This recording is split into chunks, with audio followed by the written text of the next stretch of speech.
Hello and welcome to the ACE-IT podcast, where we turn science into sense.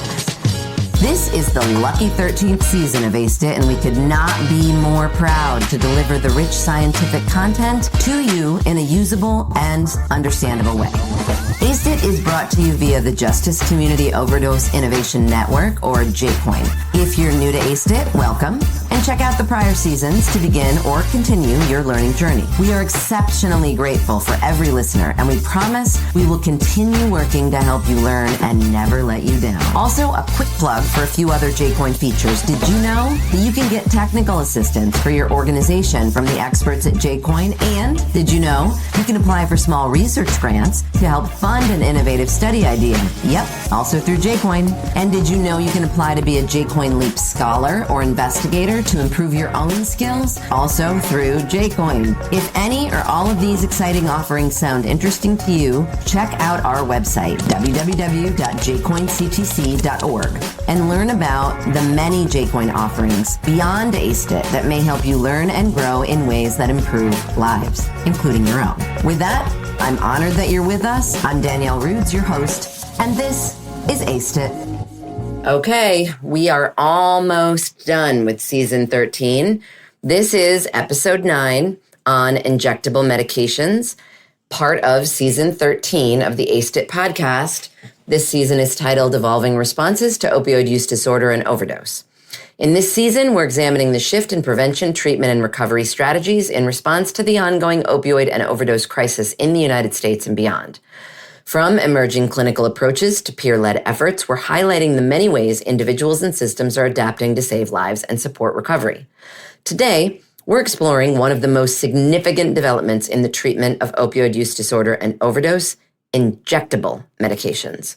While oral medications like methadone and sublingual buprenorphine have long been the foundation of MOUD, a new generation of long-acting injectables, Vivitrol, Sublocade, and Brixadi, is changing how care is delivered and how it is experienced.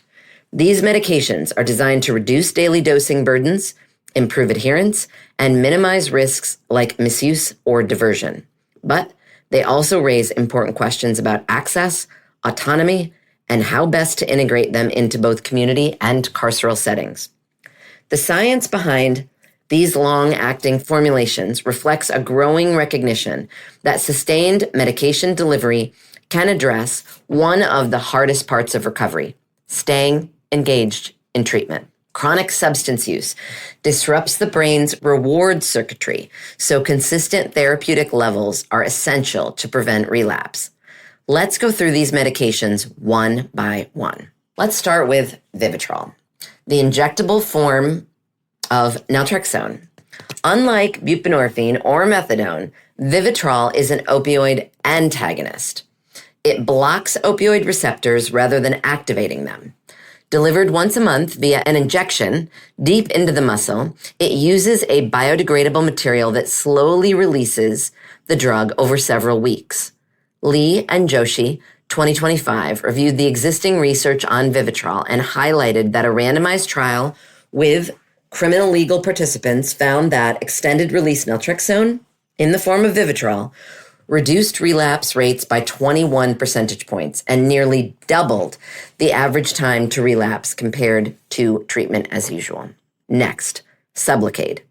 A monthly buprenorphine injection uses a formulation that solidifies under the skin and slowly dissolves over time. According to a review by Chapai and colleagues 2020, its clinical trials show strong efficacy. In a 6-month randomized trial, about 41 to 43% of participants receiving Sublocade maintained abstinence from opioids compared to just 5% on placebo. And in a 12-month follow-up study, participants reported involvements and improvements in mental health well-being, life satisfaction, and employment, with nearly 89% expressing satisfaction with treatment. Finally, there's Brixadi, which offers both weekly and monthly formulations using a gel-like formulation that gradually releases buprenorphine. According to that review by Lee and Joshi, clinical studies show it's just as effective as daily sublingual buprenorphine, with slightly higher rates of fentanyl negative tests.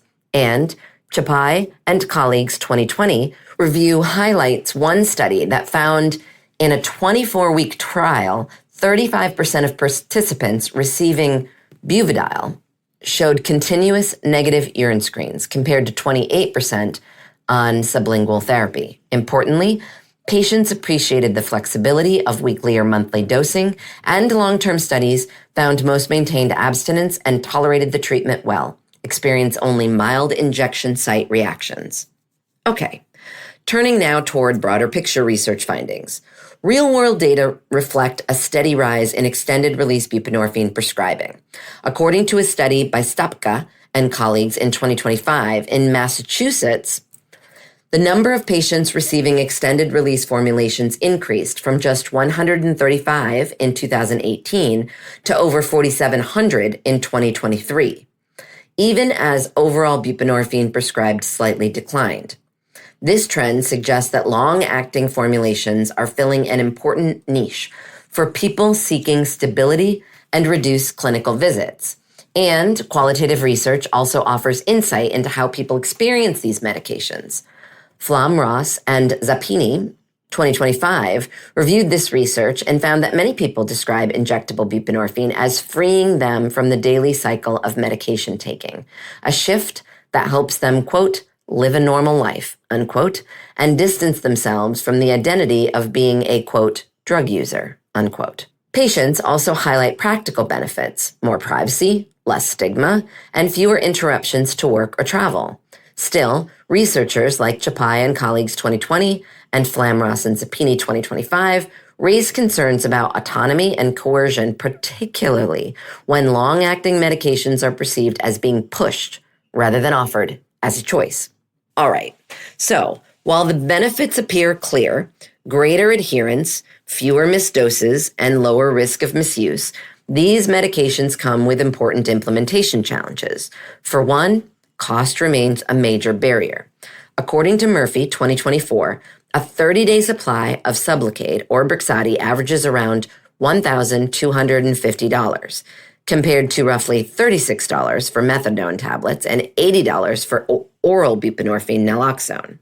These differences can significantly affect access, especially in public health and correctional settings, and implementation in carceral systems highlights both promise and complexity. Providing MOUD during incarceration has been shown to improve post-release outcomes, including better engagement in community care and lower risk of overdose or recidivism. Extended-release buprenorphine has proven particularly useful in these environments, reducing withdrawal symptoms and eliminating the need for daily clinic visits, an especially valuable feature in settings where stigma and logistical barriers are high.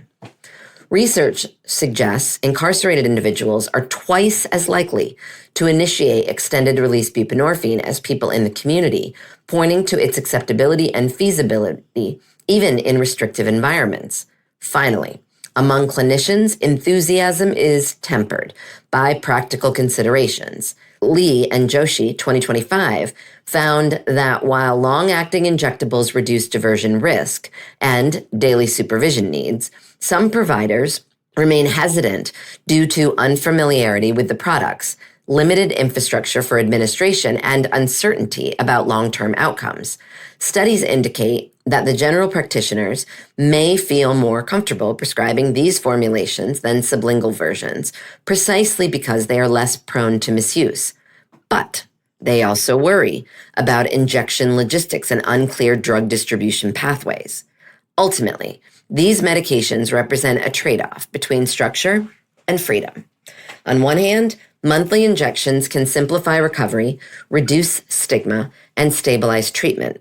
On the other, they can feel restrictive or coercive if patients perceive them as being imposed. Maintaining patient choice and agency will be critical to ensuring these tools are empowering rather than paternalistic. And with that, we've reached the end of our 9th episode of this season. Long-acting injectables, Vivitrol, Sublocade, and Brixadi, are reshaping what treatment for opioid use disorder can look like. They provide sustained protection from cravings and relapse, reduce the need for daily medication management, and open the door to more stable and flexible recovery pathways. But as with any innovation, the details matter. Success will depend on ensuring equitable access, protecting patient autonomy, and integrating these medications thoughtfully into systems of care, whether in the community, in hospitals, or in correctional settings. Thanks for joining us as we unpacked the science behind injectable treatments for opioid use disorder. Come back again for episode 10, season 13 of Aced It. Thank you for listening to the Aced It podcast. We love hearing from you. So if you have comments, topics to suggest, or some science you'd like us to cover in a future season, please write me, Danielle Rudes at Sam Houston State University in Texas. My email is thrudes@shsu.edu. And of course, thank you to the Justice Community Overdose Innovation Network, or JCOIN's Coordination and Translation Center, funded by the National Institute on Drug Abuse, housed at George Mason University, where this podcast originated. Thank you to our fabulous and amazing scriptwriters, and also my fabulous and amazing doctoral students, Bryce Kushmarek-McCune, Jalen Magana, and Caitlin Bauer. And a huge and heartfelt thank you to the team at Slonky LLC for their wonderful production as always. Tune in again soon for another episode and even a whole nother season of Aced It.